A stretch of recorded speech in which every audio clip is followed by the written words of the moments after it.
hands, and they're so big.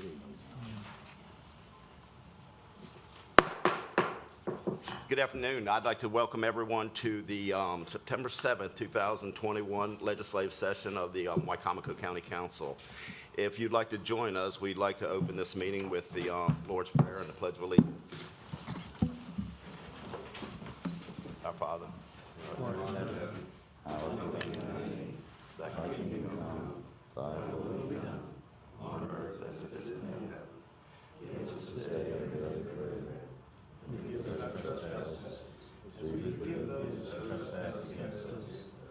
And lead us not into temptation, but deliver us from evil. Thine is the kingdom, the power, and the glory forever. Amen. I pledge allegiance to the flag of the United States of America and to the republic for which it stands, one nation, under God, indivisible, with liberty and justice for all.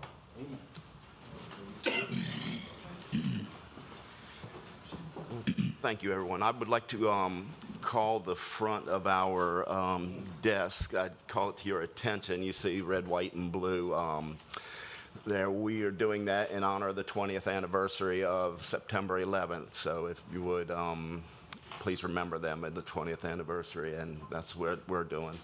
We're also wearing pins for the anniversary, and we also have pins for Wicomico Goes Purple, so the council members are wearing two different pins. Ms. Hurley, could you please read the items on the consent agenda? Good evening, Council President, council members, ladies and gentlemen. Before I begin, there is one change to tonight's agenda I would like to announce, and that is the closed work sessions for the personnel matters for the state's attorney's office, as well as the sheriff's office, will be held in open session tonight rather than closed session. Thank you. There are 4 items on the consent agenda. We have the legislative minutes from August the 17th, 2021, open work session minutes from July 20th, 2021, pertaining to the shoreline restoration projects for Cove Road and Roaring Point. And we have open work session minutes from July 20th, 2021, on the county council goals for fiscal year 2022. And we have open work session minutes from July 20th, 2021, on Senate Bill 762, the Maryland Electricians Act, Master Electricians. Okay, I need a motion to approve the consent agenda. So moved. Got a motion? Do we have a second? Second. Got a motion and a second. Do we have any discussion? All in favor of the consent agenda, please say aye. Aye. Any opposed, say nay. Chair votes aye. The consent agenda passes unanimously. All right, at this time, we've got a proclamation to recognize National Suicide Prevention Week. And we should have Ms. Michelle Hardy here, Director of the Wicomico Local Behavior Health Authority. Yes. If you could join us at the podium, Ms. Ackley is going to read the proclamation.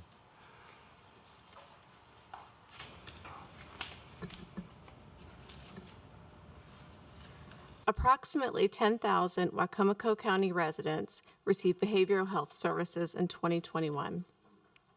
In 2020, there was a 39% decrease in residents accessing care through the emergency room. Why? What keeps our residents from seeking help? During the time of COVID, social isolation and fear has put individuals at great risk of depression. What is Wicomico County doing about it? We are partnering with Tri-County Suicide Prevention. There's an Out of Darkness walk in September 25th. It was originally scheduled to be in person on the Ocean City Boardwalk, but however, due to COVID, it will be in a virtual format. We are looking for partners as we expand efforts to get the word out related to suicide prevention and awareness. As chair of the Local Behavioral Health Authority, continues to offer mental health first aid training, both in person and virtual, to our community-based organizations. This proclamation is for National Suicide Prevention Week.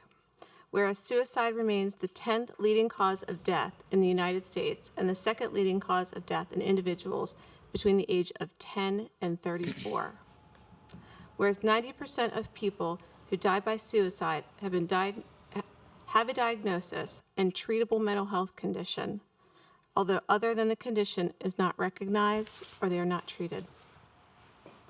Whereas organizations such as the American Foundation for Suicide Prevention are dedicated to saving lives and bringing hope to those who are affected by suicide, advocacy, the families left behind, and resources. The American Foundation for Suicide Prevention urges that we recognize suicide as a preventable public health issue. Across disparities in access to mental health care, promote awareness that suicide most often occurs when stressors exceed someone's coping abilities, and implementing strategies to provide access to quality mental health care, substance abuse, and suicide prevention services. Now, therefore, the Wicomico County Council and the County Executive hereby designate September 5th through the 11th as National Suicide Prevention Week in Wicomico County. Michelle Hardy.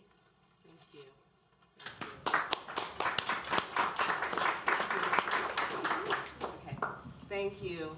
And it's great to see everyone wearing their purple, and because it is also Recovery Month, but it's also Suicide Prevention Month. And the color for that is also teal and purple. But however, we're going to be putting some posts out that Friday, the 10th, is World Suicide Prevention Awareness Day. So we're going to be wearing our yellow. So I want to thank the County Council for this proclamation. We're doing our best in the midst of a pandemic, as Councilwoman Ackley mentioned, to prevent as much as we can mental illness in our community with our efforts. And we do thank you for your support. Thank you. Thank you, Ms. Hardy. Mr. Mitchell, Council Attorney. Yes, this is a public hearing on legislative bill 2021-23, an act to authorize and empower Wicomico County, Maryland to borrow on the full faith and credit of Wicomico County, Maryland, an aggregate principal amount not exceeding $51,097,427, and to evidence such borrowing by issuing, sale from time to time of one or more series of general obligation bonds of the county. The proceeds there are to be used by Wicomico County to finance, refinance, reimburse the cost of certain projects for the Sheriff's Department, General Services, Warwick Community College, the Board of Education, the Airport, and Solid Waste, including cost planning, design, acquisition, construction, improvement, installation, renovation, rehabilitation, repairing, furnishing, and equipping of the land, facilities, buildings, and structures, together with other costs and financing costs related thereto. Okay, as a correction, this legislative bill number 2021-03. I'm sorry. That's fine.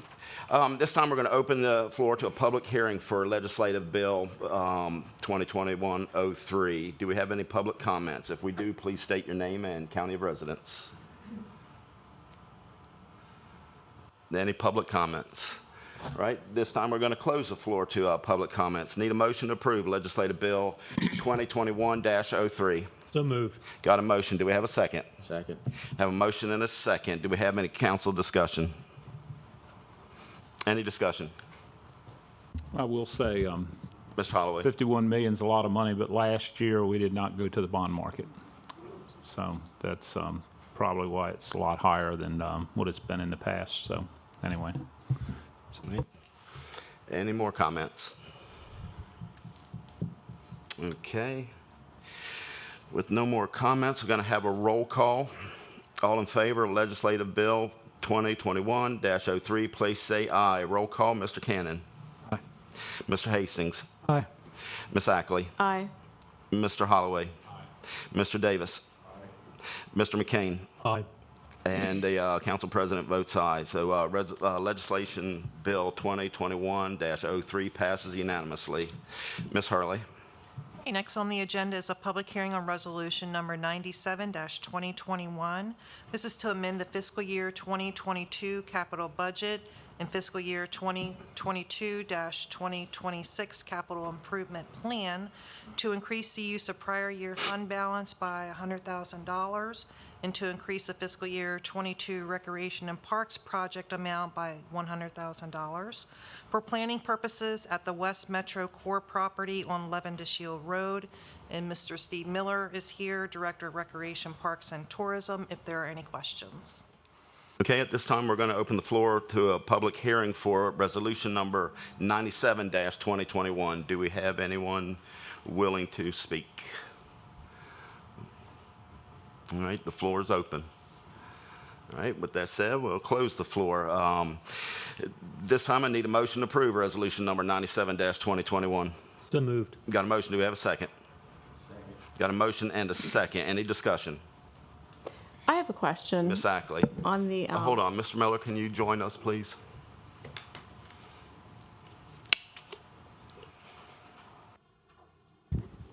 Good evening. first I want to thank you for meeting with the citizens. I know this is very important for those out on the west side. And I'm just, with approving these funds, what is going to be the timeline for proposing the plan or the engineered plans? So the intent would be to put out an RFP for a design, or for a master planner this fall. So I would hope to do that over the next month to put out an RFP. So that would probably take 6 to 8 weeks to find a planner. And then the typical planning process would be a 6 to 12 month process is what I would hope for. With that planning process, does that allow for public input? Yes. Okay. Yes, and similar to Pirates Wharf, we established a work group where we had neighbors, different stakeholder groups that participated in that process, and I would envision a similar thing here. Thank you. Holloway? Can you run through the plan? You're going to keep part of the land and sell part of it, is that correct? Or cut part of it off and possibly in the future sell the other part? Is that what you were planning on doing, or? No, at this time, that conversion did not go through, so at this time, the entire 100 acres is under a POS restriction. So our plan right now is to develop a plan. I can't tell you at this point how many acres that plan will recommend, whether we build on 15 or 50 or whatever. That will be part of that process. Okay. So in the future, possibly, if we didn't use all of it, we could recover some of this money back by the sale of the land we didn't use. That could be an option. That would be a conversion process, similar to And what we talked about. We're still making money off the farmland rent. Currently, we are, but that expires this winter. Are they going to do anything next year with it? Because it will take a period of time to get anything going. Are you going to renew a contract for another year for the farming, or? We've not decided that yet. To this point, it goes through November, and we've not decided because there were so many unknowns as to what was going to happen. But that's something we'll have to determine, because the farmer would need to know that they would have, obviously, the full year to farm Correct, and harvest yeah. and whatnot. Okay. So. Well, if we don't do something with it, we're going to have to maintain it as far as cutting the grass and all that, so, okay. Correct. Any more discussion? What do Cannon. you see as your plans for this piece of property? It's hard to say. I mean, that's why we're going to go through the planning process. But I could envision, and again, I don't want to be premature, and because I don't know what it's going to turn into. But I could see something similar to a Billie Jean Jackson Park or a Winter Place Park, where you have multi-use community park where there's a combination of courts and fields and whatnot. But I think. To say now, I think is premature. I think we need to go through that process, get public input, have a master planner really look at it. And the timing is actually good timing in the sense that we are updating our land preservation plan, the 5-year plan. So we're looking again at a holistic way at all the county properties. So to see really what is the need in that area, and that's where we hope to land. And how is the $100,000, how is that exactly spent, to what degree?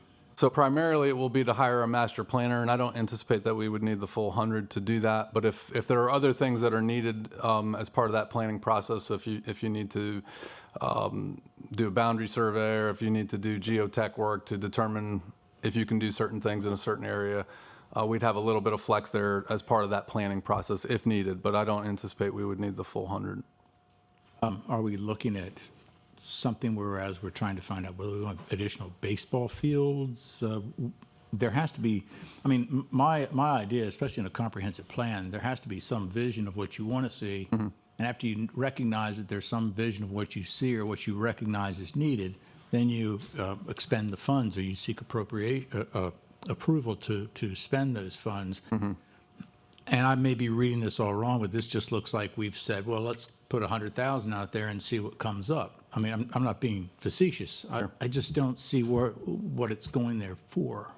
Yeah, I understand what you're saying. I think the money will be spent for a professional park planner to help us develop a plan, including concept plans that can be vetted with the public. As far as it being a blank slate and there being no vision for the park, I would say, again, I would say the vision for it, I think, would be similar to other community parks where you have a combination, again, like a winter place where you have a tennis court, a basketball court, a playground, and sports fields that you can utilize. I know originally when the property was purchased, and this predates me, but I know there was talk about building a replacement for the West Salisbury Little League complex.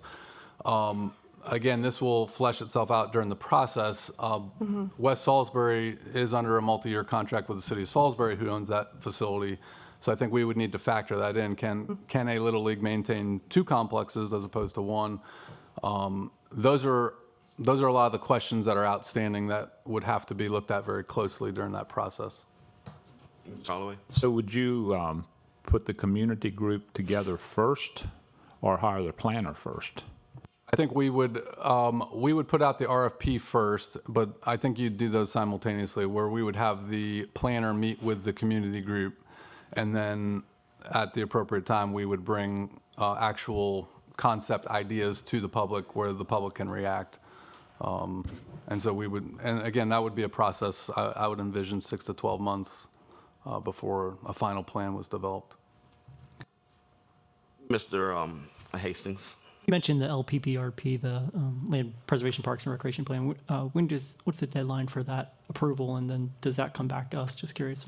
Yeah, so our intent is to come to you later this fall. It is due, the draft is due to the state December 31st, so we are very close to releasing that to municipalities for initial draft comments. So we anticipate trying to come back to council in November to look at the draft plan of that. So that's been a work in progress over the last 6 months. You touched on a question that I had when I was really involved in Little League Baseball. I had a lot of friends at West Salisbury Little League, and that was a discussion about relocating to a new field, and I was under the impression that they were going to just leave that field altogether. That was about 2 years ago, and I haven't had any discussion with anyone from West Salisbury at that time. Have you had any discussion? What are their plans? Very preliminary, but my understanding is that the city of Salisbury intends, because I think at one time, again, this predates me, but at one time, I think the city was talking about expanding the plant there, where that you might need to relocate those fields. Those plans changed. So my understanding is that the city intends to leave those as ball fields. So the question would be, if you're going to build ball fields for the Little League, how many fields do they need? How many can they maintain? And again, those are open questions at this point. But with all Little Leagues, you know, it's something we track very closely because we lease to multiple Little Leagues. But they're volunteer organizations. Little League has changed a lot over the years because of travel baseball. And so, you know, we want to build something responsible that's going to be used. We don't want it to sit empty. So again, that's all part of that planning process. Okay. Yeah. And I did talk to some citizens from that part of the county, and they were kind of complaining that if they want to play football, they have to ride all the way to Fruitland to play, or some of the other leagues that they have here. And is that an option, putting football fields down there? Yeah, I think it's something we can consider. And I would think if you do some type of rectangular, those can be very much multi-purpose, whether it's football or soccer or lacrosse, those types of things. So I think that certainly should be looked at. Would the county be interested in doing a football league?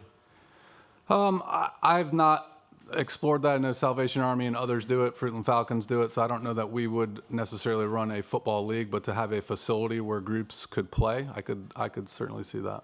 And I know soccer fields are definitely needed. Yeah, and football, you know, you get into equipment liabilities and those types of things. I don't know that the county programming-wise, but I think there's enough football groups out there that, and I've heard the same thing, that they need places to play. Sure. Yeah. Well, I'm glad you're hearing that, too. Yeah. Are there any more questions or comments from Mr. Miller? Okay. We have a motion to approve Resolution Number 97-2021. All in favor, please say aye. Aye. Any opposed, say nay. Chair votes aye. Resolution number 97-2021 passed unanimously. Thank you, Mr. Miller. At this time, we got a discussion with the Eastern Shore delegation, and we see two of our members just showed up. They sent a text saying they were running a little late and just in time.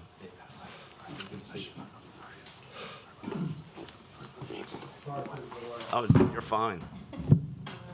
We're right on time, Outs. Maybe sit. I got your spot right here.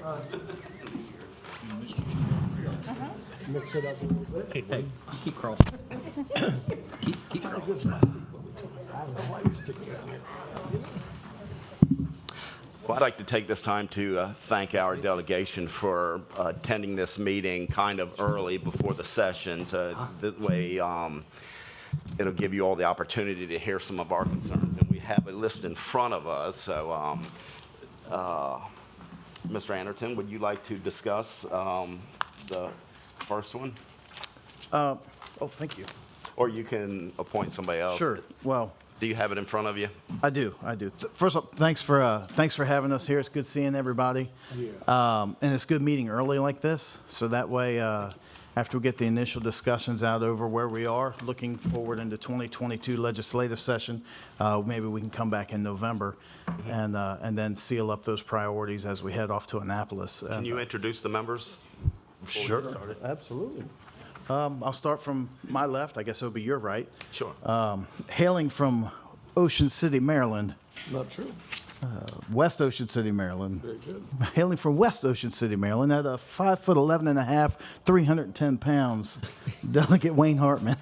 Of course, we have the minority whip from the Republican caucus in the Maryland General Assembly, Delegate Chris Adams, who hails from Hebron, Maryland, and made his way down from Talbot County, St. Michael's, beautiful St. Michael's. Delegate Johnny Maltz, you know who I am. We'll start at the other end. Made his way up from beautiful Somerset County, Delegate Charles Otto. Sitting next to him is Senator Addie Eckert, also from Dorchester County.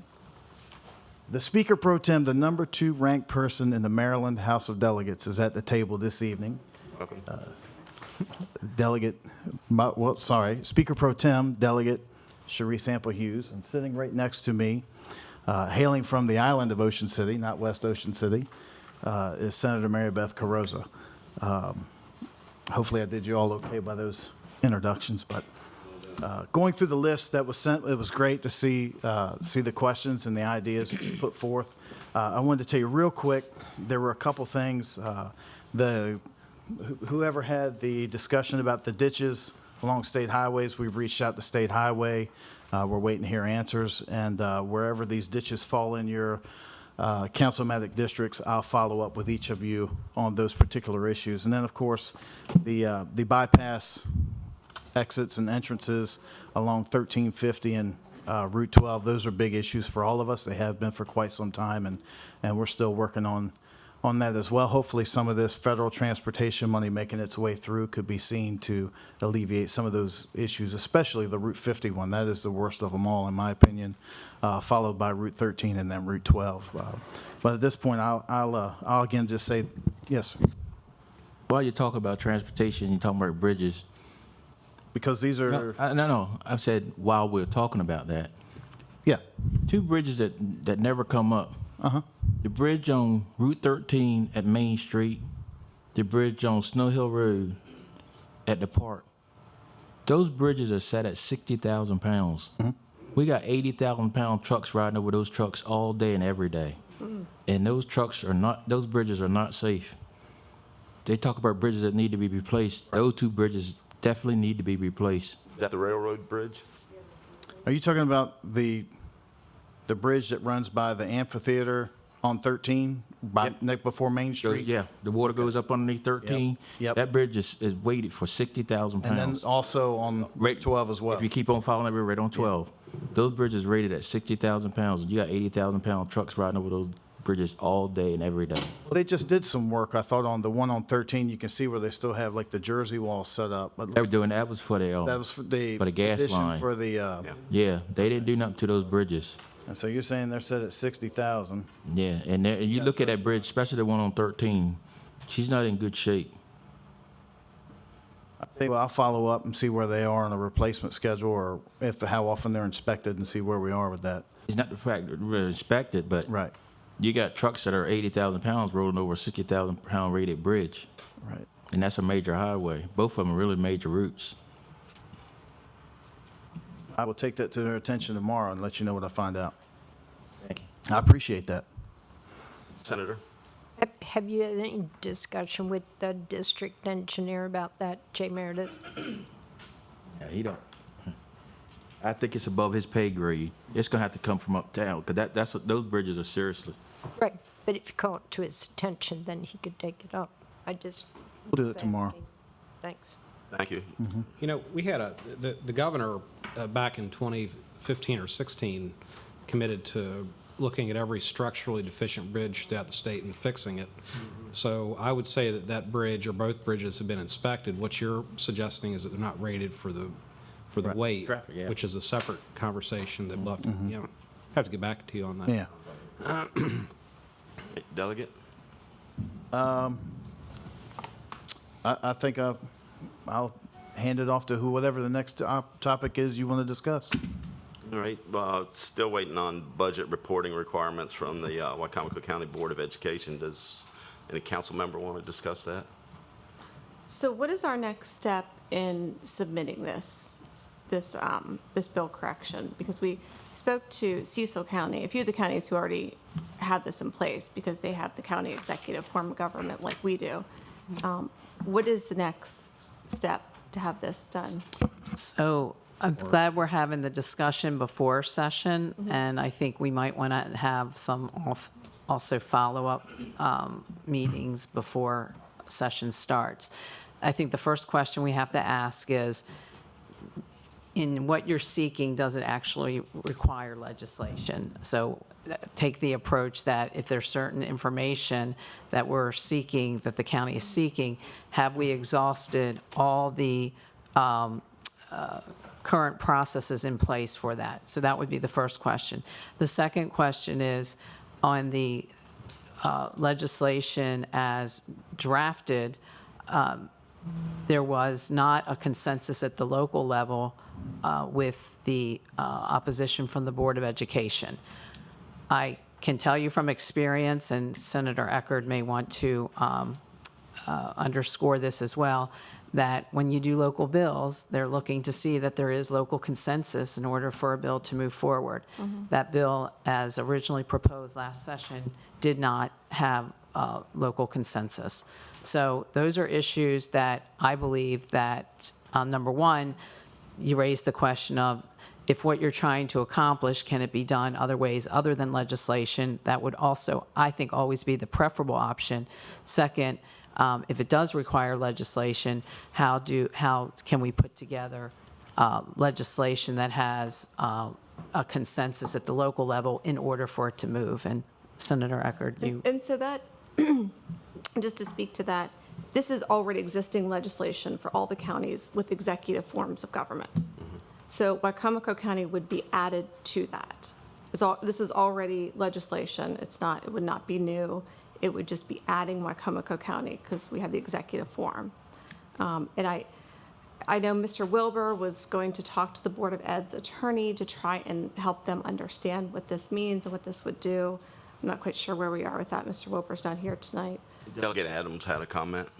Well, I was just going to add, because I have a distinct memory of this issue coming forward last session, and one of the comments I made, and I may have made it to you, Councilman Ackley, or maybe another council member, was that, you know, we have a fully elected school board who's accountable to the voters. So, you know, Gene Malone, who wrote a letter, and I called Gene and had a lengthy conversation with him about it. Also talked to the superintendent. So inherently, questions I would have as a representative for the state, do I think I could get the answers I was asking? And the procedure would be to go through the Board of Education. The request implies that the Board of Education is not forthcoming, and I would pause, I guess, on two levels. One, I don't know that I instinctively believe that they would not be transparent when asked, but two, the voters, I think, have a say in all this. So it's not like it was when I was first elected.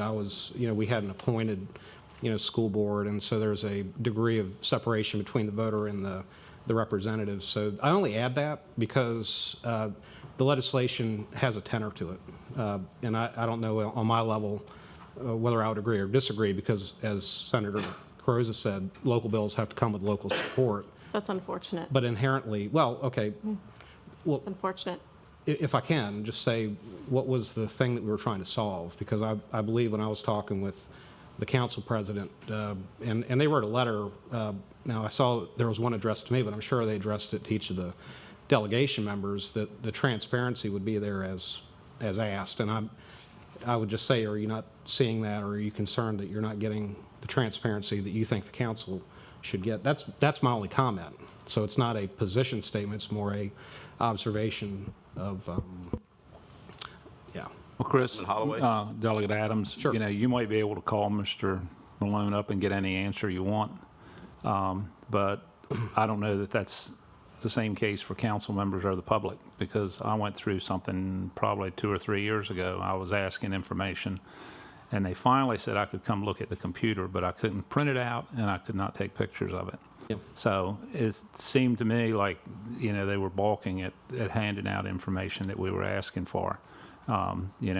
Transparency is an important thing, especially when we're talking about half of our budget. I would agree with that. And any effort on the part of and I won't say the board, I'll say the administration, at the Board of Education administration, to not be transparent, it's inexcusable. I mean, the answers should be there, not only for a council person, but for the public also. I'll let other delegation members speak, but I might want to close on that point. Well, I guess my question is, and it's for the whole council, but during the times that you meet with the Board of Education, and since we've been in session, have you had a chance to have this one-on-one conversation with the Board of Ed? Yes, we have. And their response was a no, is that correct? Their response, we didn't ask. No, we did discuss this. No. And our attorney was going. We did discuss to this their with the attorney. Board of Education, and they were a little confused as to why this was being requested. In fact, as they stated, they do provide this information. That's what the administration had said. But again, as a so they- council, we voted as a letter of support to put this forward. So In a- there may in a be some 4-3 disagreement vote. here, but as a council, we voted to put this forward.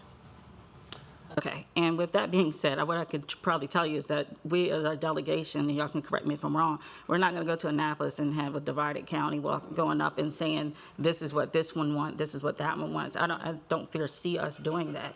I'll just be honest with you. Okay. I think that during session where it kind of came right at us and we were trying to figure out what to do, what not to do, Senator Carrozza and I were in the hallway in the Senate building talking about that there should be some level of communication, a meeting with us, a meeting with you guys, as well as with the Board of Education, to just understand and get clarity on what it is that you really need and what you're not getting. Because I can't see us going there and being divided as a county to get a bill through. And I would echo that. Anytime that there's not agreement and people, the committee will just say, take it back. It's not ready for prime time.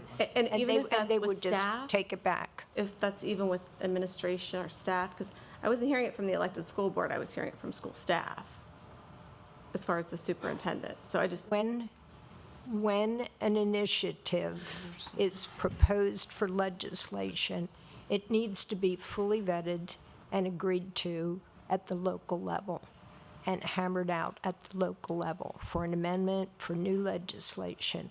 So that's all I'm saying is that there will have to be, and the Consensus. committee will say right up front, there's obviously a problem here because you'll have people coming to testify on both sides, and when in doubt, it just sits. it doesn't move forward. I mean, that's just. No, the I reality understand of what you're where we saying. are. So this is working with our elected school board to implement this. And with your Board of Education, to be able to clarify clearly what the issues are, and then how are the ways to remedy that. I appreciate your being forthright about it as members of the delegation. As long as I've been on the council, I've had very little issues where I thought there was a lack of transparency. We meet quarterly with the Board of Education. So if there are any really egregious issues, we can address those, and the Board of Education has always been very forthright. They come in with 10 members of their staff usually with us to answer whatever questions we might have. Now, no matter how onerous, they seem to follow through consistently. We have online portals as well, where any information pretty much can be reviewed. And of course, we always have emails and any type of communication. So I can't say personally that I've seen where there's been any egregious lack of transparency on the Board of Education whatsoever. To me, this is very redundant, and it's sort of like just another additional layer of bureaucratic paperwork we're trying to request on the part of them, and they're as busy as the rest of us. So that's where my position is on this. Again, this was voted on as a council, and we had 4 members to put it forward. Well, I mean, when we have alcohol legislation, there's the Board of License Commissioners, and so, when we get things passed as a matter of local courtesy, it's broad support, not just support at a council level. I mean, simple alcohol bills fail on that merit, honestly. More questions or comments? All right, next topic, broadband in underserved areas. Anybody want to speak on that? I'll start, and Yes. that's something I think you will see has been a shared bipartisan priority, especially in light of COVID-19. We all found that whether it was teleeducation, telework, telehealth, just basic consumer services, that broadband access and expanding it was a priority in the entire Maryland General Assembly. I will note, and I know my colleague can talk more to the specifics of the legislation that we passed, but I think it's important for this council to know that we on the shore have been working the broadband access issues for years. And now with COVID-19, a lot of new people, many of them from across the bridge, have made this a priority as well. And there is funding coming down that, at a higher level that we've never had before. But I think we, as an Eastern Shore delegation, have made it a priority that this funding that is coming for broadband expansion, that we make sure that our Eastern Shore counties, and obviously specifically, we're talking to Wicomico County tonight, receives its fair share. And that will take vigilance to do that. So it's something also I think we have to, within the county, really have an understanding of who is the point person in the county that we can say when you're looking at the broadband gaps prioritization. We have some work I know going on in different parts of the county, but last week I just spent a half an hour on the phone with somebody from Pittsville, and saying, what are you doing on the eastern side of the county? So I think it's something where, again, it's a bipartisan priority in the Maryland General Assembly. We've been successful in passing legislation, but we are going to have to fight for our fair share in these rural Eastern Shore counties. And just following up with that as well, last year, the Eastern Shore broadband bill that passed for 2020 is certainly the stepping stone towards what we need on the Eastern Shore. And all of us up here supported that. And what has come as a result of that is Chop Tank Electric has already started laying the groundwork with their infrastructure. I think they first started in Caroline County, Somerset, and then now Wicomico. There will be a meeting on September the 15th at the Hebron Lions Club at 5:30 to speak specifically about Wicomico County's infrastructure and the areas that they're looking to lay the groundwork sooner than later in the Hebron area. But it's an open discussion, it's information I think everybody would be, find it beneficial to hear about, because it'll be specifically about Wicomico County, and that's on the 15th at 5:30. I know I had a meeting at the National Association of Counties in July, and Craig Rice from Montgomery County was there, and he's on the Broadband Committee, and he stated that their work was done, and it's just a matter of time passing the information out. So I'm looking forward to seeing what's available for Wicomico County, and I appreciate everything you all are doing for us. One of the things that's really important is to make sure that you as a council have a map of your county, and you've worked either with the Eastern Shore Broadband Cooperative, and to know what's where, and be able to work with the State Department of Broadband, that's in Housing and Community Development now, to know what resources are available, so that if you know who needs what where, whether it's middle or last end, that you can be on top of that and work with them to make sure you can access those funds when you need it. So if you need to, one of the very simple things to do is bring all players to the table and get a briefing for what is where, and that will give you a good idea about, and then present to that group, so what's left to do and how do we get there. And your businesses will tell you, because they're looking forward to that grant money that's coming out, and the governor's put in an additional amount because he really wants everybody to be connected by, 2025. So, and that's been a big push for us to make sure that we have the infrastructure, that is, all state agencies are connected and up to date with their technology, as well as our communities, so that we can have more efficient government moving forward. In one of our meetings with the Board of Education, Dr. Briggs stated that they're not going back, they're not turning back, they're going to continue to move forward with the internet and doing teaching from home, or home, whatever you call it. So we really do need it. We got 15,000 students in Wicomico County, and I'm not sure exactly how many don't have it at their house, but again, I appreciate everything you all are doing for us. Some of those hotspots are overheated. They are. Delegate Mounts. Just talk. Hello? Testing. Is everyone aware of the Chop Tank? Have you been to the Chop Tank website for their map for people that are interested in getting the access? And are you aware that if you're not on the map, but you're within a mile, they can still find a way to route you inside the map? That's really important. And then based, all the input has been very good, but I think it's important that when you get those assets and you figure out or identify areas that are not on the map, aren't near the map, or isolated, that it become a priority to come up with a plan to try to get that internet access to that area, because the funding is there right now, but it's there for the entire state. And we do a great job, but there are other counties that have offices dedicated just to information technology and grant writing and things like that. And they're very they're very good at going to find this money and locking the money up. And it's going to, even though it looks like a lot of money right now, it'll go away very quickly. These are very expensive projects. So once you get the assets, it's really important that you put together some type of group somehow, and I don't know how to do it, and get them to move forward. I think the first step is to get them to contact that office at the Department of Housing, because once that money's used up, a lot of that money was the result of the last year and the way federal dollars have flowed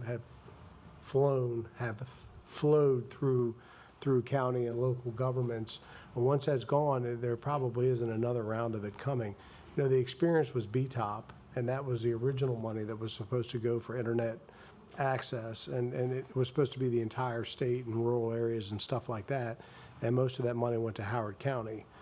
So just don't underestimate the need to try to move on that as quickly as possible. Bill Miles, do you see any partnerships with Maryland, or with the Office of Broadband and directly with the ISP providers, instead of putting the county as kind of the middleman managing the grant? I mean, is that? Can I jump in here? Yeah. That was what the counties wanted. And that was a caveat for moving forward, that the county be the conduit for the funding through the Housing and Community Development. And the counties requested that. That was specifically for the Eastern Shore, and that was one of our real sticking points in making sure we had that local control. Because there was concern if you didn't have that local control, then the counties wouldn't be able to make sure their constituents were served adequately. There'd be a little bit of cherry picking going on. Right. I have a quick question for you. Yes. This is something, I don't know if you have any input or influence on this or not, and this is a little different but related. I get just as many calls about the lack of cellular service, because, the same places we have the internet holes, or a lot of times, there are cellular holes as well. Right. But that's important, I mean, for emergency purposes and so forth, and we've got a lot of these small pockets that, throughout the county, and so I don't know what, from the state level, do you even have any influence on, I know they're private providers, but what influence or input do you have there? And that's all regulated by the Federal Communications Right, Commission. I mean, we FTC. can deal with individual cases occasionally, but they moved a lot of the cell towers to 5G service. If you have 4G, you drop calls and things like that. And as far as maintaining the hard lines, that again is the Federal Communications. I mean, we try every year to try to put a stop to robocalls, and there's bills that go in and they all fail, because it goes back to the federal jurisdiction. Broadband is not regulated. There isn't a control, there isn't an entity that regulates them, and I don't think I'm advocating for that, but they're very different animals. Yeah. But you still could call it to the attention, write a letter to the Public Service Commission, or, if you have any interactions with Motorola and some of those other organizations, we can let them be aware that this is an ongoing issue if you continue to give us the data to support that. Councilman McCain, so Speaker Tem's working on one in Hebron, and it results in us communicating with, Verizon, like in this one instance. And so they do field these complaints, to what effect and how you get things done. But, certainly our job here is to, reflect those concerns. And so there are people that we can talk to in each of the different companies, because they have a presence, a lobby interest, and also their business interest in Annapolis. So we can work on that. Okay, we need to move on. I'd make one real quick point. Okay. I like what Delegate Mount said. I think that we should, as a council, meet, even our next meeting, we should have broadband as a work session on the agenda. Yes. And we should meet maybe every other month. We should always have it on the agenda, because he's 100% correct. If we don't begin to pick up on this quickly, this funding will be gone, and it'll be out the door. And I already see where other counties get quite a bit of funding, and I don't think Wicomico County is getting anywhere near what we should be, and it will not last forever. And I was thinking the same thing. You snooze, you lose. Thank you. I put it down, and we'll have it on the next agenda. Did we answer the questions for number 3 about the state ditches? Actually, I have one more question. We were looking at state roads, but Yeah. is there a program in place for county roads? Is there someone you can direct me that I can talk to offline in county roads to get more detailed information? Because a lot of the county ditches feed into the state ditches, and then, or vice versa, the state ditches feed into the county ditches, and if there's blockages in county ditches, then it backs up. I'll tell you, right behind my house in Delmar, there's a ditch that hasn't been touched since the 1980s, and so everything 1980s. rolls backwards from there. Mr. Pasoda, can you answer that? I will send my good friend an email on who to contact and if I can get some more information from you as far as exactly what you're. Thank you. All right, that's what we call making it happen. Yes. So- All right. Who's got the wastewater treatment plant in Sharptown?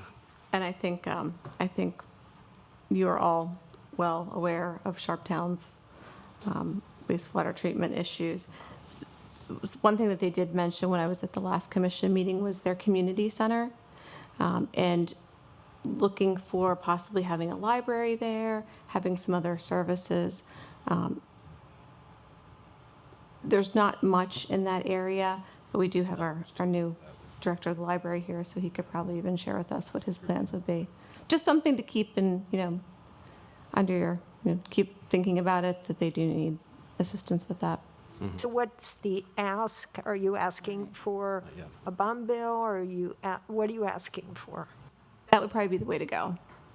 Yeah, I mean, a bond bill. So we can, I does- can help Sharptown put that together, a proposal for a bond bill What, for what? for the community center. Yeah, but to do what for the community center?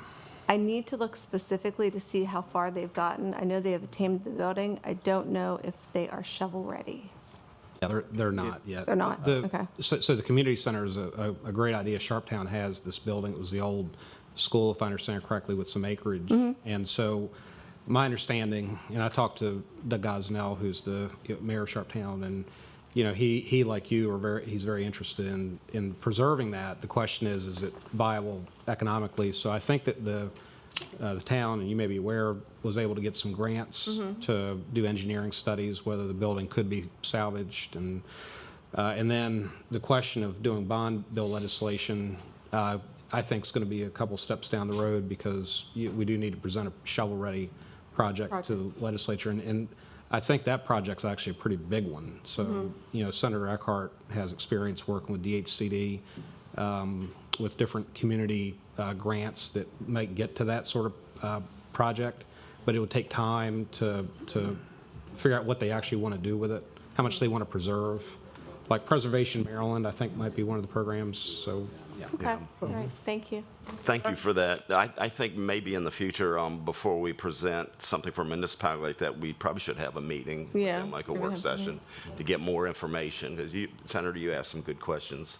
If I may, Yes, sir, Delegate. I would like a little more explanation on the wastewater plant. We've been dipping into the Chesapeake Bay Fund for everything. Ms. Ackley. This past year, and I want to know what the deal is and why they're not getting funded. And that's why I said maybe we should have a work session, because I don't have that answer either. Ms. Hackley? Yeah, Delegate Otto, the challenge with their wastewater treatment plant is it needs upgrading, but they also have infiltration of stormwater into their system. So before you spend multi-millions of dollars to replace the system, they have to deal with the stormwater management. And, the town, I believe, is under consent order. So, it's an imperative. We have to fix it. And as Delegate Otto mentions, we could do a whole lot more good with dollars improving that over, planting trees, which the legislature got lost in space on how we use the Bay Restoration Fund. But those kind of dollars, that project could be $6, $7, $8 million. And so the Bay Restoration Fund has money like that, but it takes some outside of the box thinking to do that.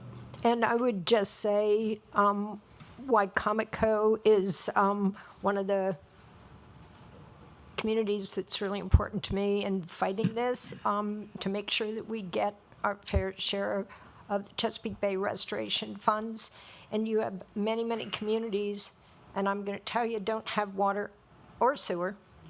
So I would suggest to you as county that you take a look at that very carefully and make sure you have a list and kind of motivate those municipalities to take a look at it and give us their priorities. I mean, I know where Sharptown is on the list, and we could get it up on the list, but you've got a lot of communities that are going to need funding.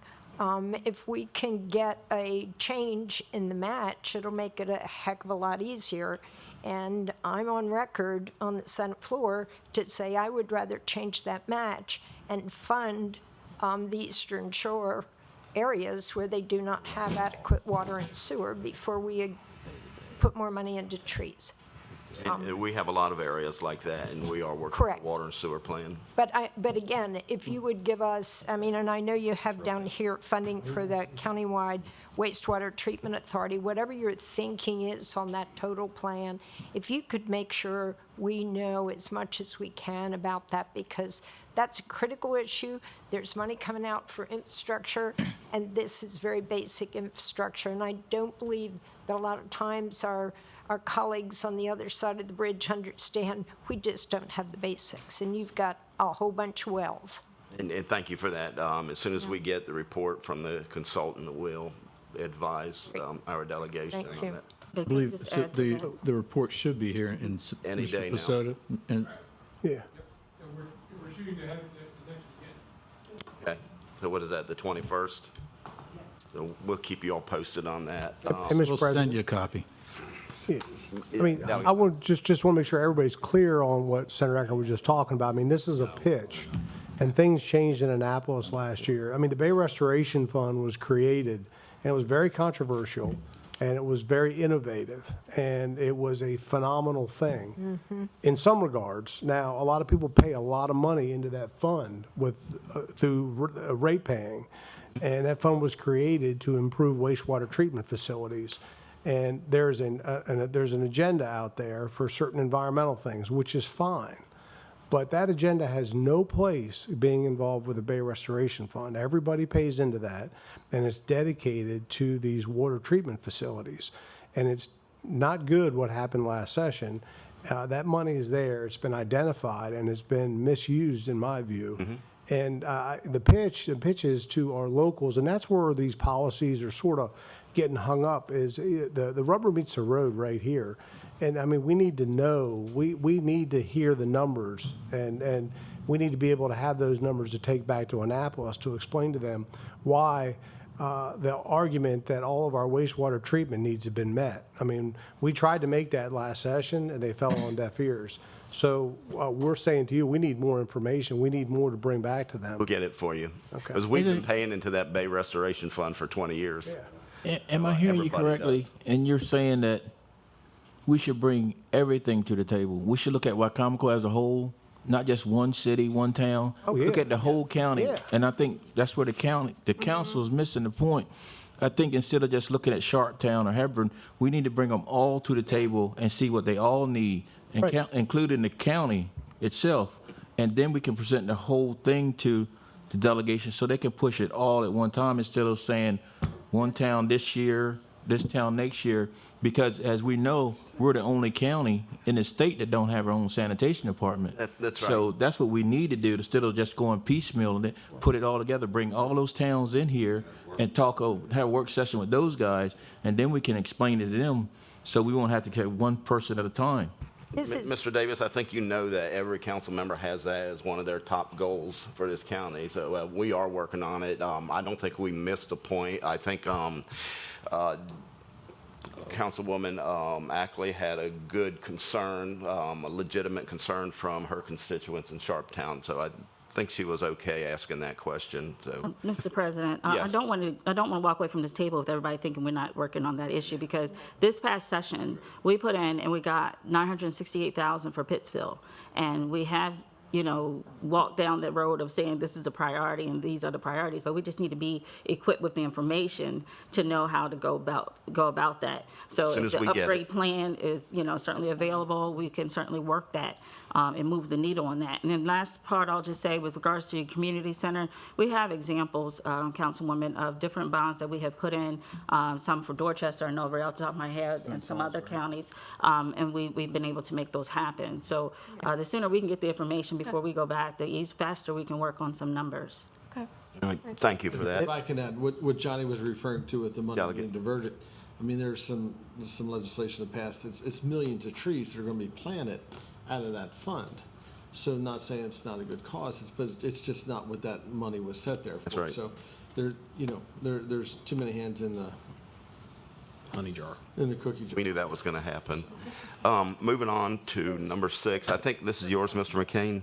Yeah, I'll try to address this pretty quick. When we passed the Horizon bill, I think it was 2 meetings ago, prior to that, in our discussions, we actually had made, prior to passing that, we made an amendment to that bill to add an appraisal option. The way the bill read, any improvement in the Horizon zone, if the value, the assessment increased by $10 million, they would qualify. There were some concerns that were expressed because the assessment comes after the project is built. And, some examples were stated by some of the developers, they're building a project they might be spending $10.5 million on. Well, takes 3 years to do the project. They get their financing, build the project, et cetera. 3 years later, when the assessment is done, when the project's completed, and it's 9.9 million, they don't qualify. Even though they might have spent 10.5 or even 11 million. What you spend and what something's worth could be two different things. So as a result of that, we had actually added a second option. It could be the assessment or the appraisal that was used for the bank financing.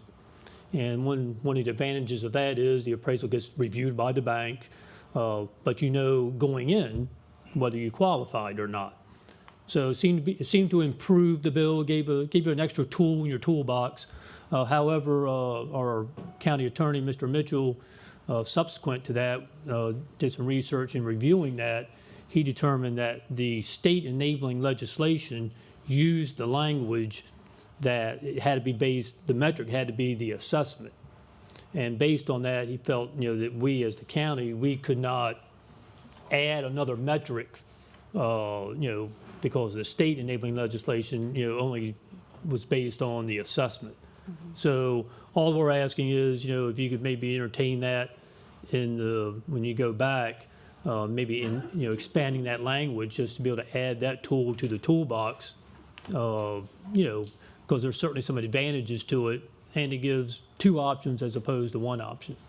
Plus, if the economy changes, that assessment could, even after that money's spent, the assessment. Well, right, and that's another good point. Right. You could start this project, and after 3 or 4 years goes by, right. But it's, a lot of projects could be borderline, and they make, they could literally be just right on the edge, and just having the one option, does kind of put it in a corner. And it could be asking for an appraisal, or it could be asking for some type of proof through maybe an audit that would show the investment. What Bill, I think, is trying to say, we wanted to be more in line with the enterprise zone as it is now, where the enterprise zone is 2 employees hired or a $50,000 investment to qualify. And I think that's more like what we were looking for, as opposed to an assessment, which sort of leaves it a little bit shallow, and it takes a little bit longer to obtain it. I don't know if that's even possible. It may not be. Yeah, We'll have to get an Attorney General's opinion, but I think we need to make sure there's consensus from the council before we do anything. Well, we passed it. I mean, we passed that Similar to amendment. the Board of Education legislation, we passed it, it was 4-3. No, actually, we did not. We passed the similar. amendment. I think the amendment was actually 6-1. We passed the bill the subsequent bill was passed 4-3. 4-3. I'm not sure. We'll look back on that. That's irregardless. You all unanimously passed the Horizon. Yeah, I'm not bill. concerned, but before So, we move forward, it's with anything else. This bill exists. Because if there is something, Senator Cruz was right, it'd be like a corrective bill that, but Just, yeah, before we move forward with that, I think we need to follow the same process, just to make sure that, we don't go through, getting in touch with the Attorney General, getting opinion from the Attorney General is an arduous process, and, we have a list of things that we're waiting on opinions from, and before we add anything to it, I just want to make sure that everybody at home, or at least the majority, 4, 5, or 6, are on the same page before we move forward. Well, I'm not. I don't want to get into the 'Cause it'll be the same weeds thing. of that. Yeah. This is not the same thing as we were talking about on number 1. This is an existing piece of legislation. That No, I understand, but we're as just with trying to anything, improve we have to upon. pass a bill, and we'd need a letter from the council. It's be the same thing that we did last year with the original piece of legislation. and Well, can I, once again, with any legislation, make sure it's fully vetted. We learned that from the previous experience with the Horizon bill. I mean, ideally, it would have been fully vetted, but things were moving a lot quicker. And if you can go ahead and do that and make sure you have consensus with all the parties involved, and then we can do diligence with the AG's office, and I can go back and look at what the other legislation, where the areas are using this, to see what's possible and getting an amendment. Delegate Otto? Thank you, Mr. President. Development is a risk. I'll just leave it at that. Thank you. who set the $10 million bar? Not sure. I mean, I think from the beginning. The councils did, correct? The councils did. You all didn't set a $10 million bar. Yeah, Well, we talked, I mean, we had talked about, we talked about different levels. you know, unfortunately, I'll put that word first. The councils could go back and lower that bar at any time. But you know. it doesn't change the situation, whether the bar is 8 million, 5 million, or 1 million. The same situation could happen if it's solely just based on the assessment. Well, and I'll predict this, I might be right or wrong, and this is not where we were headed, but at some point in time, somebody's going to come forward and say, I want to build a $5 million project, not a $10 million project, and possibly the councils could lower the bar. And you could also lower the bar if somebody built a project and it didn't turn out to be $10 million and it turned out to be 9.5 million, and the councils could come along and lower the bar. So it could be done that way also. So it probably wouldn't involve the legislators even having to get involved in it. Did I say that right? Yeah. It sounded good. Anyway, and I'm, like I say, $10 million projects on the Wicomico River are going to be kind of far and few in between, and I think you're going to see, as we had gentlemen stand up at the podium before that was voted on and ask us that question about lowering the amount, because there could be projects that didn't cost that much money. So I think that could be the way it would work too. So Let me get this question answered. You mentioned going to the Attorney General. Is that what you're going to do on the question for this legislation, this amendment? I mean, I think it'd be prudent to get an opinion before if we had to go the legislative process. I don't want to go through all that and then realize that it's something you can't do in the first place. But honestly, I like the idea of y'all handling it in-house much better. Yeah, but All right. We can't do it in-house. We can't add this in-house. No, but you can lower, you Right. can fluctuate the. Doesn't change, it's still the same issue. Right. The assessment, if we, like, once again, I'll use example, we lower it to 5 million, assessment comes in at 4.8 million. Got the same issue, you don't qualify now, but you spent 5 million. get a new appraiser. well, you can always go to the State Department of Assessment and Taxation and say they're wrong and it should be higher. You normally do it the other way around. I would rather do that than see an appraisal come in, because I kind of feel suspicious on an appraisal that's higher. That's why we said it had to be the one Intentionally. that was used for the bank financing. They can't go out and get their own appraiser. It has to be what was used for the bank financing for the development. Yeah. But if they don't have a bank, no, if they don't need a Then bank. they wouldn't have that option. We'll keep you posted. Okay. So the appraisal, though, is an opinion, so I could get three different Yeah. appraisers to say I think that's three different things. The question would be, how would, because choose. when I get an assessment, I mean, I can challenge that, but the assessment's got a validation, i.e. they're looking at other properties. and- It's an independent I value. guess you're right. No, you're right. It's the same thing. No, Right. it's just a different entity. Right, it's just different entity, right. I'm sure you all didn't even want to see that on the list. No. And It was there to- I just had a question on moving things forward when we have ideas and the council has something that they would like to submit and getting a consensus. And what, I know you are all looking for a letter from the council, individually signed, of who voted for it, who voted against it. And you're also looking for letters from the county executive. And then with the Horizons, it was a very divisive bill, and we heard a lot from the municipalities. So I guess, at what level do we say, okay, this is something the municipality has to handle, the county can't be involved? The state can't be involved. It's a different issue. Yeah, I mean, it's apples and oranges. If it's something that pertains to Delmar and Delmar residents only, then that's a Delmar issue, or So Fruitland. Salisbury wanted county property taxes also waived. They had to bring us into it. Then you all voted to do that, so, yeah. Matt, the bill that actually got passed That bill didn't mean that. dealt with this in a way that I thought was responsible, which Yeah. is it allowed the county to make a decision different than the city. In other words, we modified that bill. We put an amendment on the bill that said the city of Salisbury can do X and the county can do Y. You didn't have to do it. No, we didn't have to, but it also No, I'm spoke to saying the. they didn't have to move But forward. it also spoke to what I think the councilwoman's referencing, which is that in this particular issue, that independence and having, some autonomy on it, I think was was relevant, and we gave the council that through the legislation. Great. Moving on. Did we get our questions answered on the state funding for countywide wastewater treatment authority? I think the delegation made it clear what they are looking for, but I was wondering if there was any more questions from the council. All right, moving on. I think number 8 was give us- yours. Daddy had something? I'm sorry, Tell yes, me go more ahead. about that. What were you looking for on that? Whose question was this? I think we were just trying to bring it to your attention, the fact that it's something that's a very high priority for the county. We know that we're anticipating the study that's coming in from the executive branch with George Miles and Bureau. And I know that the delegation has been aware of it, but we just want to make sure at this meeting to let you know we're getting to that point where we may have some really viable information to share with you so we could possibly move forward.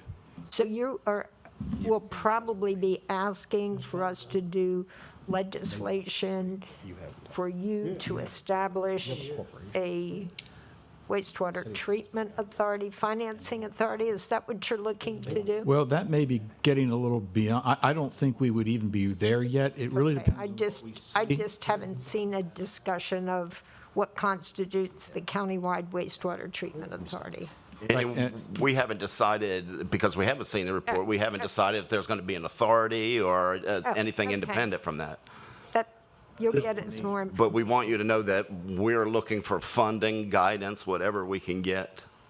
We're going to get that report soon, and the council is. Yeah, this very well could be our number one issue over the next year.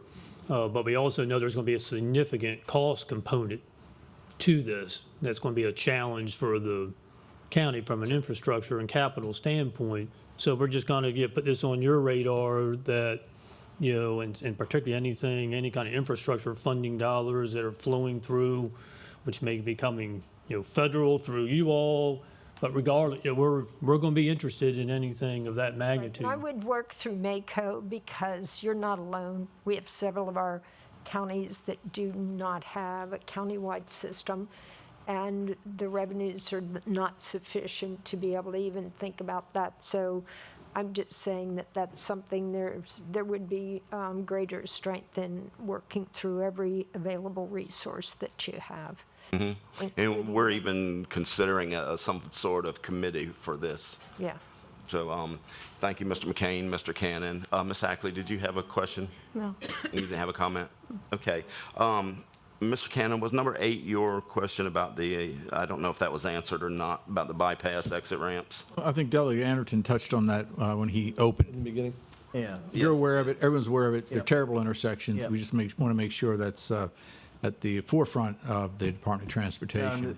but the CTP meetings are coming around soon, and so that'll be a good time to bring it up again. But we'll keep hammering on it. We have been. Okay. Yeah. Thanks. I think every one of those roads in that span, because I was in an accident 2 years ago. Right. Yep. There, it was pretty bad. So hopefully the state can do something with that. Number 9, did we answer number 9? The other infrastructure priorities for the county in anticipation of federal infrastructure money be passed down. I think Mr. McCain touched on it as far as wastewater, but I didn't know if anybody had anything else in mind. Nothing from the council? All right, next on the list, the proposed privatization of Deer's Head Hospital. We've been getting bombarded with emails and phone calls. Senator? So I'll start, and I know the Speaker Pro Tem may want to add as well. Both of us had the opportunity to be briefed directly by the Maryland Secretary of Health, Dennis Schrader, prior to the release of the report. So I think it's important that the council knows that this is a Maryland Department of Health Facilities Master Plan, and it's a 20-year plan to align the Department of Health's projected patient care needs, and I think it's important that we lead with that, the patient care needs with healthcare services provided by the state. Putting on a former hat when I was a Deputy Chief of Staff for Governor Ehrlich, I can tell you and attest to the amount of work that goes into putting these plans together, and they are done in coordination with partners, including the Maryland General Assembly. Specifically on Deer's Head, It's very clear, and both the Speaker Pro Tem and I asked these questions when it came to Deer's Head about the impact on both patient services and jobs. Specifically, what we're talking about here, and the language actually says, identifying strategic partners to transfer services currently provided at Deer's Head Hospital Center to healthcare and community providers. It will be a process that will include the healthcare providers at the local level. We should keep in mind that the goal is to improve patient care services, especially when we've had some issues with some of these facilities, and we can point to some of those issues at Deer's Head in the past. So I was, number one, reassured that we would be involved in that process. We were being shared, the information was shared with us before the report was even released, and we specifically brought up the fact that we wanted to make sure there was minimal impact on jobs, and of course that the end result is better care for our patients. Any comments on that? It's also, remember, it's part of a bigger plan. Holly's involved. And, you know, we've worked really hard to preserve Holly, but that's a campus that could handle a variety of things as well. So this is all just a long-term 20-year plan that will be very inclusive of the community, of all of us as stakeholders, and it will not, if it needs to be slowed down and really thought through, that's what's really important. You know, I raised the same questions. Holly is the only facility that I know of that has capability of handling TB people. Nowhere else is anybody treating those folks. So if they come, you know, they go to Holly. There's some. Tuberculosis? Yes. That's it. At Deer's Head. Thank you. I meant. Yeah, you said Holly. I'm sorry, but Deer's Head. Yeah, I Yeah. mean, there are some unique services there that have been preserved through the years, and that's why we really want to make sure that the patients who are served there come first, and if they can't be served elsewhere, then we need to figure that all out. But that's all a part of this. But I can tell you, it comes up regularly in the budget analysis when you look at the numbers and you look at the facility and you look at the cost of the facility to be able to justify the state's investment of funds, because we really do. Deer's Head has been a wonderful provider of services for folks that can't be handled elsewhere. So we are essentially helping the private sector by being able to provide those unique services. And so that has to be a part of this whole picture moving forward in a very deliberative way. But it's an overall facilities plan. It's way overdue. It should have been done 5 years ago, and it wasn't for a variety of reasons. So it's coming forward now. Well, Mr. Holloway? keep this in mind when you're working with this. I don't know about the rest of the council members, but I get a lot of complaints about care from some of the local nursing homes. There's two places I don't ever hear a complaint, Holly. and that's Wicomico Nursing Home and Deer's Head. Deer's Head. Nothing but high marks. In fact, I talked to Cherie, it's probably been 6 months or a year ago, about a family member of mine that went 24 hours at one of the local nursing homes without having anything to eat due to confusion in his scheduling of testing being done.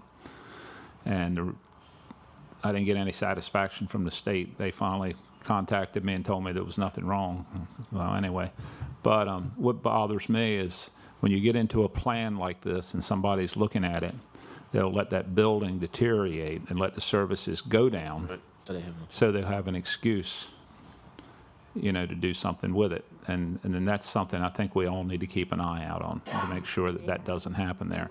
There's a level of care there, I think, that's probably above anywhere in Wicomico County. And I congratulate the employees on that and the folks that make it work. And I don't think that that place needs to go away. I agree. So, I think our citizens agree too, but thank you all. sure. The only Delegate. part I will add, and I thank you, Councilman Holloway, for bringing that up, because it is a stellar facility, based on the care that people are receiving. So we are very much concerned about what is underway. I think I was on the call with Secretary Schrader. I was like, hold up, wait a minute. I wanted to know more and more and trying to figure out what's going to happen to our employees, what's going to happen to our patients. And so what we will know and have to do is be a participant throughout the process, throughout the budgeting process, if we want to move something out or move it up. So I think that you should just be reassured that we're going to definitely keep that to the forefront of attention. I'll be meeting with some of the employees next week just to hear what their concerns are, but because I'm take that to the table as well. But it certainly is a concern, and the one way I looked at it when they talked about privatization, a service was like the dialysis that is offered there at Deer's Head. There are several dialysis companies here in Wicomico County. Maybe that might be a portion of what they take. I don't know, but that was what I tried to keep in my mind when I was having the meeting, trying to be open-minded, but I'm also cautious as we move forward as well, because we need Holly, we need Deer's Head. Yeah, we do. Thank you. Any more comments on that? Just one last note, since Holly was mentioned as well, and we focused on Deer's Head, but Holly Center their major renovations are planned in this strategic plan. Again, that's something, if you'll recall, those of us who worked on this over the years, when Secretary Schrader came in person to the Holly Center, made a commitment on behalf of Governor Hogan to the Holly Center. And under this plan, again, it's still being built out, and it will be a collaborative process. But the secretary specifically said that you're talking major renovations at the Holly Center. The Speaker Pro Tem brought up a good point that perhaps there might be a way to expedite the timing of those improvements and renovations. Right now, it's in Phase 3. Perhaps that can be moved up. So again, this is going to be collaborative with you and with our providers and with the community. Right, and I thank you, each and every one of you that have been involved in this and answering questions, fielding concerns. We're hearing it from our constituents. I guess we're their reps, so they want to vent with us. So I thank you all for taking the time to look into this for us. Any more questions or comments on that? Any more questions or comments for our delegation? Yeah, Councilman Hastings. Two quick hot topics for you. Questions on our neighboring counties, or pardon me, some of our neighboring states, D.C., Virginia, New Jersey, and of course a good portion of the country have approved recreational cannabis. I'm not asking for your opinion whether it's good or bad. I'm just assuming that the General Assembly is either going to pass it or it's going to go to referendum, and most other states have continued to pass it that way. So good or bad, that'll probably happen. What's the likelihood that we can get local dollars from that? And I don't know if Mako is leading on that, but we certainly have a lot of needs in the local government side of things that we could use those revenues to come in to us. So I don't know if anybody has any thoughts on that. Well, we haven't really discussed it at Mako I think we're. in detail. You want It'll come to our committee. Yeah, I guess you want to end on a high note. There you go. Hello. I'm not, and I've said this personally, I said this publicly. Personally, I don't want it to happen, be honest with you. Professionally, that's a whole nother animal. I would look for it to be a referendum, is what I prefer. Me I think too. the citizens need to have their say and make their decision, but that'll see what happens with that. But, we're still in the infancy stage of the medical cannabis. Correct. We're still grappling with minorities getting one of the licenses, the build out on which jurisdictions have the processor or the grower's license. And so those things are still being fleshed out. So I do believe it's very much in a infancy stage. But yes, it's going to be a bill again. It was a bill last year. So I don't believe that that's not going to happen. But what I will say is that we have not gotten to the point of looking where revenue comes and where it supports local things. And we have to look, we've already gone down the medical cannabis road, and we have to make sure that that doesn't get topsy-turvy as well. And there are a lot of considerations moving forward, and we haven't even kicked off with the new sports betting. So there are a lot of things in the pipeline that have yet to settle. before we go down another option. And I'd like to add that, jumping right to a funding source and talking about the process, and you mentioned other states, but my understanding is that the state of New Jersey, which did move forward with legalized marijuana, also there were communities, one of them, my understanding is Ocean City, New Jersey, that opted out. So, I think there's this whole, there's going to be the internal debate within the Maryland General Assembly of what it looks like as the Speaker Pro Tem. She thinks it probably may end up on a referendum, and she has more of an inside track on that, and then how that plays out, and then how that actually would be shaped to even give counties some options. So I think we would really be jumping the gun to be talking about funding sources at this point. Yeah, I want to just take, if I may. Yes. On Friday, I'm going to be getting tested for my CDL, so I'm getting a commercial driver's license. And,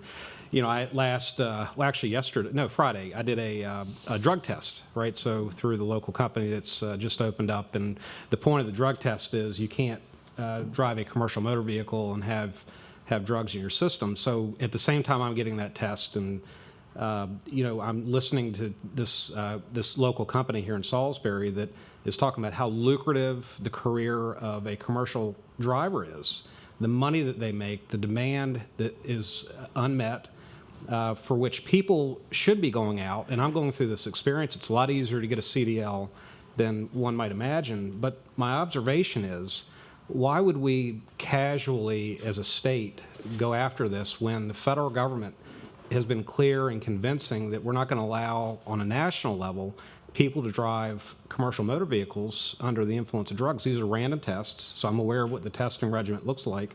I'm doing it just as a small business, probably more out of curiosity. I bought a truck that is causing me to do this, but the observation remains that this is a national discussion that needs to happen. For like Colorado, we were in Colorado this year and drove through, and I will tell you that the reviews of what they did in Colorado are so poor because it wasn't thought out. The quality of the system, the recreational access, it's just, there's so much wrong with it. And then from a law enforcement standpoint, how do you view someone who's under the influence of marijuana? How do you come to a conclusion as a law enforcement officer that this person needs to come off the road? Not only do I think Maryland's not ready for it, I think as a country, if we're ever going to get to that point, those are issues that speak, one, to economic development, jobs, and where jobs are needed. Whether it gets to a referendum, I hope the voters, if it gets to that point, think seriously about why the state would ever go after something when this is very unsettled at a national level. Mm-hmm. Councilman? Quick hot topic number 2 All right. is our next item is the census on the agenda. Along with the census comes redistricting. So what's the timeline for the federal maps, and then all of you get new maps? What's the timeline for that? The timeline on yours. You got to get one too. We go in December. Oh, you go in December? We got our stuff figured out. Yeah. Oh, really? Kinda. Mostly. We're addressing that by way of December, working with and possibly reconvening in legislative session for a couple days to address the federal map. Now, the state map, we'll deal with that during regular session. And the concern that I have with that is you're pushing it close to the deadline for candidates to file for office. Yeah, but the data is late coming in as Right. well. So that has to be all factored in. None of us prepared for the pandemic and all these Sure. other issues to come forward. So the timeline is much different. So But, are you candidates- hearing anything about extending the deadline for filing? Because No. people No, I have to haven't. make a decision really quick. Well, they need to make a decision based on the current boundaries that they have. And that's February, I think, 22nd, I think is the deadline to cast your, to file. So that would be my suggestion. You base it on what you currently have. But that's where we are as a timeline as a state. All right, thank you for that. Did that answer your question? Right, any more questions or comments? Well, yes, Delegate. And I'd encourage everybody, talk to your electricians. We passed a bill. I opposed it as much as with everything I could, that changed the licensing for the way electricians are licensed. Wicomico County was probably Wicomico and Somerset were some of the hardest hit by that change. We have well over 120 general, they're licensed as general electricians. The way the new law went into effect, it kind of left them in limbo. I think there's been a recognition of the shortcomings in that legislation, and there's plans to try to change it, but I think it behooves everyone to take a second to call up your electrical board, get a briefing from them, have them keep you in touch. There's a short-term fix, but that legislation really needs a long-term fix. And if there is a short-term, that's great. But please take the time to talk to the electrical board, because there are a lot of people that aren't going to be able to work if this isn't fixed. Yeah, we've been in touch with them. Yeah, we've had them here. Didn't you just, I was looking at your agenda, did you just We had 'em worked here. on it? Yes, that- last meeting. Yeah. And my understanding from working with the locals in Wicomico, that they've worked through many of these issues, although we've been in conversation with them about a technical corrections bill on the other issues that may still be pending. And I just saw it on your Yes. agenda. Is that, I just want to make sure I have the correct That was in our impression. minutes from the last. They were not Okay. pleased with the outcome, but No, they weren't. I understand that, but as Delegate Mount said, there's going to be a technical corrections bill. We will need the feedback from that, but I also understand from the 3 counties I represent and seeing it on your agenda that they're working through some of this as well. But absolutely, there's going to be a technical corrections bill because there were unintended consequences to that bill.